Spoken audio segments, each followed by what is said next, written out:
l'un plutôt que chez l'autre. Par contre, l'appareil politique au niveau du Est-ce que cela n'explique pas plutôt le manque de cohésion au niveau du PIB, plutôt que de parler de la démocratie? Je pense pas. Je vais vous dire une chose. Même si j'aime beaucoup quelqu'un, s'il me dit de me jeter par la fenêtre et que je suis pas d'accord, je prendrai les escaliers. Donc je considère que ces gens, ils sont libres, ils sont tout à fait libres, ont décidé librement de ne pas aller vers le choix du bureau politique. C'est une preuve de démocratie. Ils ont été là où semblaient être leurs intérêts, leurs convictions, leurs choix, etc. Et ça se respecte. Concernant, je vous remercie d'avoir signalé que vous êtes dans la fonction publique de nos entreprises sont clean. Merci à vous de l'avoir confirmé. Concernant le groupe ethnique, puisque vous ne voulez pas dire, mais c'est ça, le groupe ethnique, entre autres les commerçants dont on parle constamment, je pense que c'est un ensemble. C'est pas plus les Peuls, les Hutus, les Malinqués. Je pense que malheureusement cet anarchisme et libéralisme qui s'est installé chez nous par manque de sanctions est visible dans toutes les ethnies. Les commerçants tous réunis, on dit qu'ils sont massivement Peuls, mais je pense qu'on en a autant chez les Malinqués, mais dans un autre credo. Les diamantaires sont essentiellement Malinqués dans notre pays, si ma mémoire est bonne, si ma connaissance du pays est suffisante. Je n'ai pas de doctorat dans ce domaine, donc si on peut m'apporter l'information complémentaire, ça m'intéresse. Aujourd'hui, on a des commerçants. Le président de la République, quand il a pris le pouvoir, il a ouvert au libéralisme. Tout le monde pouvait réussir, tout le monde sans exception. Les commerçants Peuls qui étaient à l'extérieur, qui réussissaient chez les autres, ont choisi de rentrer dans leur pays et de faire du commerce dans leur pays. Ils sont devenus commerçants et ils sont ici. Il a donné la même chose, la même chance à tout le monde. On a aujourd'hui un Mamadou Sylla, qui n'est pas Peulin, je vous le rappelle, il est de la Basse-Côte, mais il n'est pas Tutu, il est Diakanké, d'accord, qui a eu des largesses comme personne n'a jamais vu. C'est-à-dire, on ne peut pas dire d'un commerçant Peul, il faisait et défaisait les gouvernements. Moi, j'ai vu, et je l'assume, des ministres qui m'ont fait une guerre ouverte à aller s'installer chez Mamadou Sylla pour essayer d'obtenir X, Y et Z. D'accord? Je veux dire, on peut prendre les exemples un à un, les sociétés d'État qui ont été cédées à des gens qui ne sont pas nécessairement Peuls et qui aujourd'hui osent se prétendre en politique, ça me donne froid dans le dos. Voilà. Je vous rappelle que M. Sylla lui-même a dit publiquement que c'est lui qui avait emmené M. Pilaté Premier ministre. Je referme ma parenthèse. Voilà, je rappelle que nous sommes dans Société Débat sur Famille FM 105.3. Nous avons un autre auditeur, Konaté Ibrahima, qui nous appelle de Bellevue. Konaté, bonjour. Bonjour, M. Konaté.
Ok, je crois que Konaté peut revenir, il a fini ses unités, il peut revenir en nous appelant sur le 62 87 42 07 ou encore le 62 87 42 09, M. Konaté Ibrahima qui nous appelait Voilà, je crois qu'il voulait signaler le cas des cellules d'Alain Diallo, vous avez certainement deviné le reste. Vous allez la finir, la question. Allez-y, non, mais ah non, je ne veux pas la deviner, c'est vous, journaliste politique. Dites ce que vous avez compris alors. Je pense qu'il considère qu'on retourne dans la continuité, là, avec Lansana Conté, et puis le retour d'Alain serait la suite du régime Conté, etc.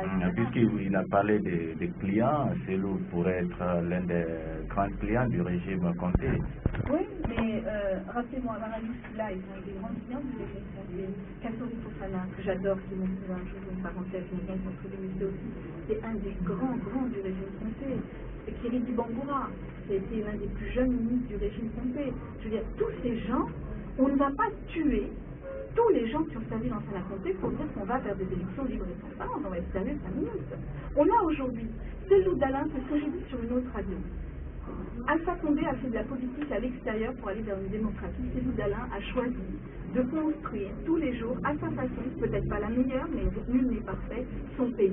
Il a été un fonctionnaire de ce pays. Au même titre que les hommes que je viens de citer, comme Kassori ou comme etc., qui sont des hommes brillants, qui ont choisi de participer en étant à l'intérieur de leur pays. On ne peut pas les juger à cause de ça. Jugeons-les sur ce qu'ils ont fait et jugeons-les sur ce qu'ils prétendent pouvoir faire. Je pense que là-dessus, il faut quand même rester... On est tous, si vous allez par là, le capitaine Davis Camara qui a pris les pouvoirs le 22 décembre, accompagné du général Moussa Konaté, et c'était militaire du ancien Condé. Ils n'étaient pas sous-officiers, ils étaient officiers, ils avaient un pouvoir dans l'armée. On leur confiait des tâches, le capitaine Davis avait un pouvoir sérieux au sein de l'armée guinéenne.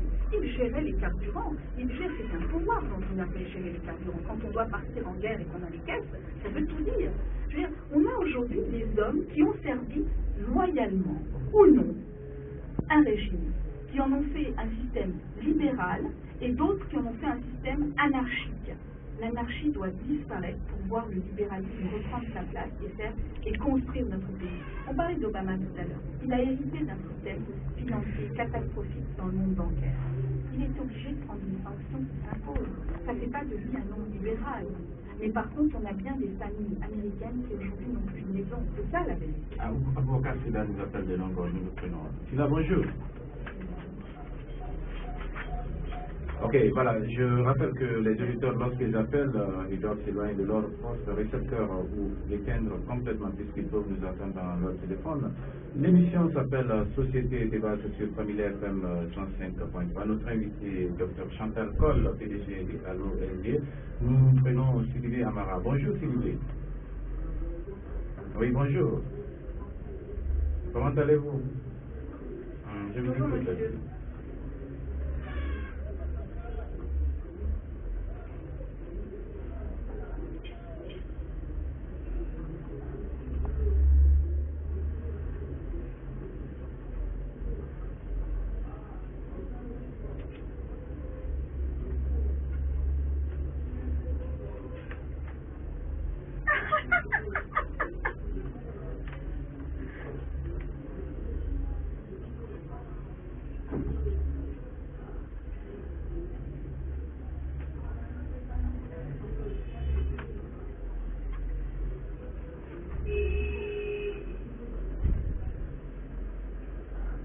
Okay.